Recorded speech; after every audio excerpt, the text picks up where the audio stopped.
I don't have anything new to say because no letter was received.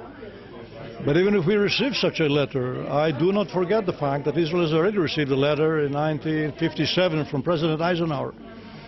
And over there, we were guaranteed by the United States for a free passage into the Straits of Suez, of Eilat. And here we come 10 years later, to 1967, when those straits were blocked by Egypt.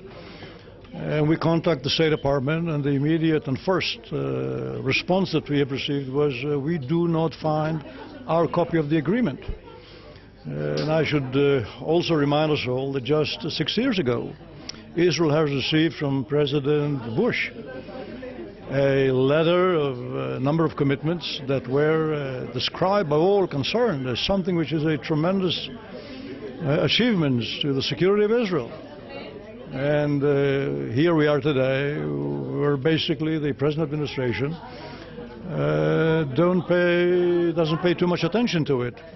Which is to say that it is undoubtedly good to have an agreement with any American administration, but one should never forget that there is an inner mechanism within the American political system that when such a guarantee or letter of commitment is given, first it is always using a language which is sometimes not very decisive. That is, you can always find a way out of it.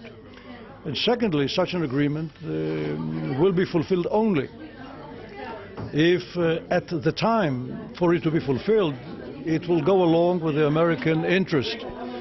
Otherwise, it won't work. As our experience shows, should add, even when it comes to NATO, the agreement with respect to NATO says that even there, if America will be asked to intervene, there are still additional considerations that must be taken and be weighted. So all in all, I want us to make it absolutely clear for us that what we are demanded is something which is very substantial, very far-reaching, and what we are given is a commitment which is good to have, but it is limited with respect to how much you can rely upon it. And if there was a commitment, a serious commitment, a written commitment, you would be okay with the freeze? Well, no way, because the freeze itself is something that is yet one additional step in the long chain where Israel has made a number of consecutive concessions, one after the other.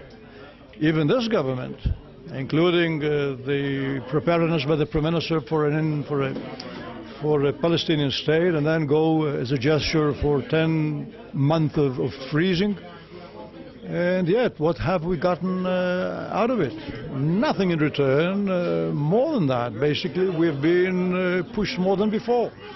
The demands by the Arab side were mounting.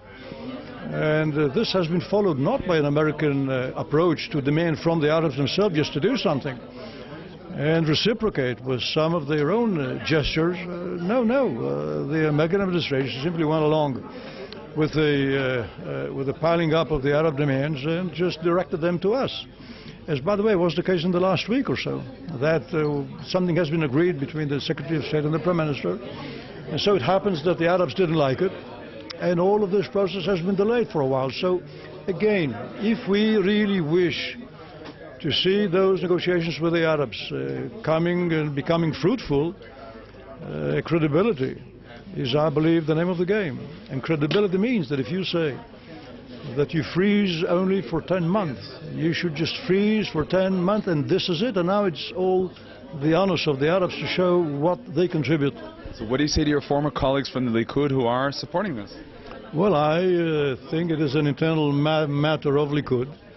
The Likud itself will have to straighten it out, and basically it's a kind of an issue for I would say, a debate or a struggle within Likud for the identification of Likud. What is Likud about?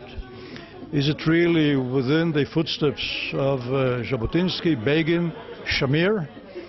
Or rather, Likud is basically in the footsteps of Sharon, Olmert, Tzipi Livni, the disengagement, the roadmap.